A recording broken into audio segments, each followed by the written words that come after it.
I mean, I was kind of the tail end of it, but basically, yeah. Wrote it. How did your rest of your family react? Like your I sisters? mean, they were all just like, I'm just happy, Debbie, that you don't feel like that anymore. Yeah. Yeah, I mean, that was kind of it. Your mom was the only one that really was kind of like, yeah, I was kind of like, oh, does she still feel like this? And like, how did you know that she was panicked? Because she text messaged you? No, she just shared the TikTok video with my with us in our family chat, and then I know she shared that directly with my dad too, and so yeah, I know she was kind of panicking a little bit, but what mother wouldn't, right? If you came across this dark letter that your child wrote to themselves 2 years ago, and yeah, you want to make sure that they don't feel like that anymore. But my mom herself has been through depression. Yeah. So she knows what it's like to have those dark thoughts about yourself. So I think my family more than most is very understandable when it comes to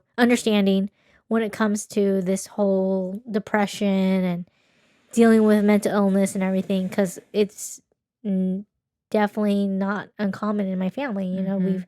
My mom's dealt with deep depression and has had her breakdowns as well, and even though she's never diagnosed with bipolar, she definitely has these bipolar tendencies sometimes.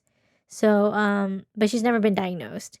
But luckily my family is very, they're always really supportive, and they just want me to be happy, at the end of the day. They just want me to make sure that I am not feeling like that about myself anymore. So, and like I said before, like I'm not feeling like that anymore. But there is this lingering, like those lingering moments where I still have those negative self-talk. Like you said, like everyone has that, right? Yeah. So, but at least I'm not like, it's not that bad. Like, it was, again, where you just like don't want to see yourself. You're like, there's nothing I like about myself. Yeah. Like right now we're in a good state of mind. I'm pretty sure we're going to make a long list of what we like about ourselves. Yeah. But if you're in a low state, you just want to be a different person, like completely different person. Yes.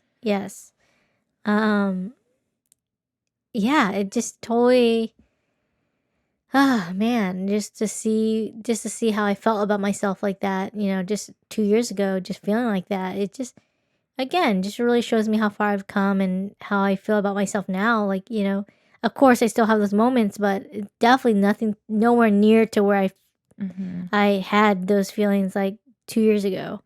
But it's good. I'm glad that I came across it, even though it wasn't easy to read. Yeah. But I'm glad I came across it because it made me realize how I need to be kinder to myself. Yeah. And how, if you aren't kind to yourself, then who will be? You have to really show love and care and just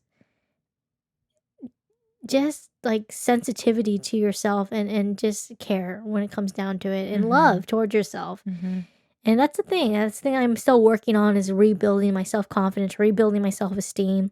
It's definitely taking a beating after all these years through my ups and downs of my mental health struggles. And so I'm just at a place where I'm trying to rebuild that. Yeah. And still rebuilding it. I mean, it's coming together, but it's slowly coming together. But yeah, so it's maybe slow is not a bad thing, because I feel like when things happen slowly, I feel like it's there to stay. Yeah. Instead of something that's just too quick. changing all quick. Yeah, it's too quick. Yeah.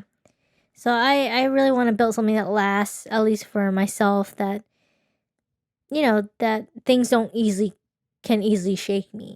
That's when it comes down to it. So yeah, just building a strong foundation for myself.